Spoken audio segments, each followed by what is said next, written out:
اس لیے اسی طرح کے اسباب پیدا ہو گئے۔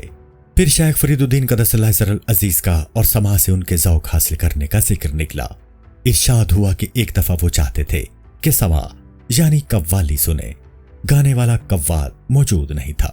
بدر الدین اسحاق علیہ رحمت و رضوان سے فرمایا کہ جو خط قاضی حمید الدین ناگوری رحمت اللہ علیہ نے بھیجا ہے لے آؤ۔ بدر الدین نے آ کر وہ تھیلی سامنے رکھی جس میں خطوط اور رکے جمع تھے۔ اندر ہاتھ ڈالا تو سب سے پہلے وہی خط ہاتھ لگا جسے شیخ کے سامنے پیش کر دیا۔ شیخ نے فرمایا کہ کھڑے ہو کر پڑھو۔ بدر الدین کھڑے ہو کر وہ خط پڑھنے لگے۔ اس خط میں اس طرح لکھا گیا تھا کہ فقیر، حقیر، ضعیف، نحیف محمد عطا جو درویشوں کا غلام ہے اور سر آنکھوں سے ان کے قدموں کی خاک ہے۔ شیخ نے اتنا ہی سنا تھا کہ ایک حال اور ذوق طاری ہو گیا۔ اس کے بعد یہ ربائی بھی پڑھی گئی جو اس خط میں تھی۔ ربائی: وہ عقل کہاں جو تیرے کمال تک پہنچ سکے، اور وہ روح کہاں جس کی رسائی تیرے جلال تک ہو۔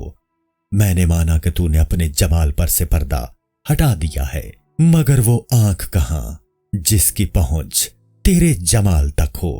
خواجہ ذکر اللہ بالخیر نے اس خط کی مناسبت سے ارشاد کیا کہ ایک دفعہ شیخ بدر الدین غزنوی رحمت اللہ علیہ نے بھی شیخ کی خدمت میں ایک خط لکھا تھا اور ایک نظم بھی تحریر کی تھی۔ خواجہ ذکر اللہ بالخیر نے 3-4 شعر اس میں سے پڑھے۔ بندے کو یہ 2 شعر یاد رہے: دین و ملت میں شگانائے روزگار، فرید میرے بزرگ دوست کرامت میں زندگانی بسر کریں۔ افسوس اگر مجھے اطمینان میسر ہوتا تو ان کی تعریف میں شکر فشانی کرتا، یعنی اچھے شعر کہتا۔ پھر اس بات کا ذکر آیا کہ شیخ قطب الدین بختیار اوشی اور شیخ جلال الدین رحمت اللہ علیہ نے باہم کس طرح ملاقات کی تھی۔ ارشاد ہوا کہ ایک دفعہ شیخ جلال الدین تبریزی نے شیخ قطب الدین کے گھر مہمان ہونا چاہا۔ شیخ قطب الدین قدس اللہ سر العزیز نے گھر سے باہر تشریف لا کر ان کا استقبال کیا۔ شیخ کا گھر حدود کہتا یا کہہ لو کوہری پر تھا۔ وہاں سے باہر نکلے اور عام بڑے راستے سے نہیں گئے، پتلی گلیوں میں سے تشریف لے گئے۔ شیخ جلال الدین قدس اللہ سر العزیز بھی آئے تو شارع عام سے نہیں آئے، اسی طرح چھوٹی گلیوں میں سے آئے اور دونوں میں باہم ملاقات ہوئی۔ اور ایک اور طرح بھی ان کے ملاقات کرنے کی حکایت بیان کی کہ ایک دفعہ ملک عز الدین بختیار کی مسجد میں جو اس کے حمام کے سامنے ہے، یہ دونوں بزرگ یکجا ہوئے تھے، رحمت اللہ علیہما رحمتن واسعتن۔ السلام علیکم۔ پوری کتاب دیکھنے کے لیے ہمارے یوٹیوب چینل صوفی سما کی پلے لسٹ میں جائیں۔ یہاں آپ کو مختلف بزرگوں کی کتابیں ملیں گی، اور جو کتاب پوری نہ ہوئی اس پر کام تیزی سے ہو رہا ہے اور ریگولر بیسس پر اپلوڈ ہوتی رہتی ہیں۔ آپ سے گزارش ہے کہ آپ ہمارے یوٹیوب چینل کو سبسکرائب کر لیں اور بیل نوٹیفیکیشن پر کلک کر لیں تاکہ ہماری آنے والی کتابیں آپ کو ملتی رہیں۔ جزاک اللہ خیر۔